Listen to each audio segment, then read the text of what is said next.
কোনো ধরনের fake ID হোক আর রিয়েল আইডি হোক, কোনো মেয়েকে মেসেঞ্জারে মেসেজ পাঠাবি না, কোনো মেসেঞ্জারে ভিডিও কলে কথা হবে না, হোয়াটসঅ্যাপে ভিডিও কলে কথা হবে না, ইমোতে কোনো মেয়ের সঙ্গে ভিডিও কলে কথা হবে না।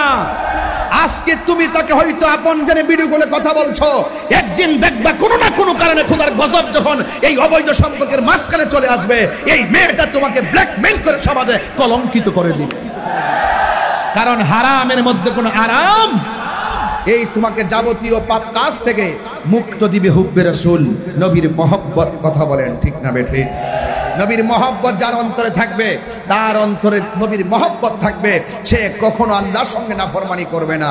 যে নবীকে ভালোবাসবে সে কখনো নবীর সঙ্গে নাফরমানি করবে না। এই জন্য যুবক ভাইরা আমার, আমরা রাসূলকে ভালোবাসতে চাই কি চাই না? ভালোবাসবো। এই এলাকায় মা বোনরা যারা বাড়িতে আছেন, যদি আমার কথা কানে যায়, একটা বার খেয়াল করবেন, যদি প্রেমিকা হতে চান রাবিয়া বসরির মতন হন, রাবিয়া বসরির মতো হন। রাবিয়া বসরি তিনি খানায় কাবার উদ্দেশ্যে রওনা হয়েছে, এক কদম দেয়, তিন কদম দেয়, যখন তিনি বিরতি নেই সেখানে দাঁড়ায় তিনি নামাজ পড়ে। জোরে কন্যা সুবহানাল্লাহ। এই নামাজ আমরা চাই কি চাই না? সেখানে গিয়েই তিনি নামাজ পড়েন। নামাজ পড়ার পরে অনেক দূরে কাবা, কিন্তু আল্লাহ বলছেন, এ কাবা আমার রাবিয়ার সামনে হাজির হয়ে যাও। রাবিয়ার চোখটা লাগার পরে দেখতেছেন কাবা এসে গেছে।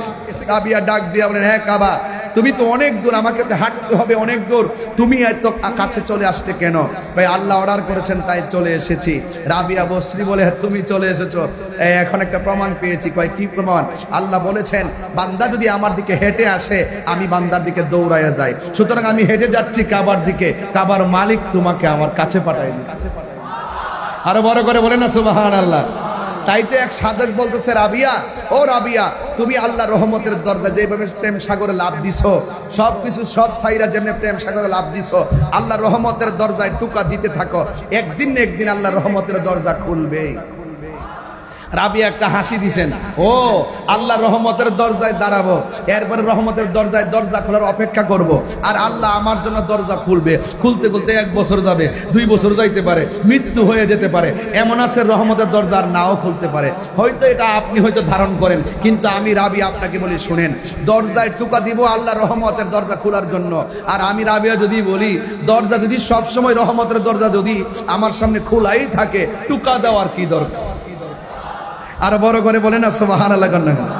আমার মুর্শিদি নিল আমার মন কারিয়া, কেমন করে নিল এমন প্রেমে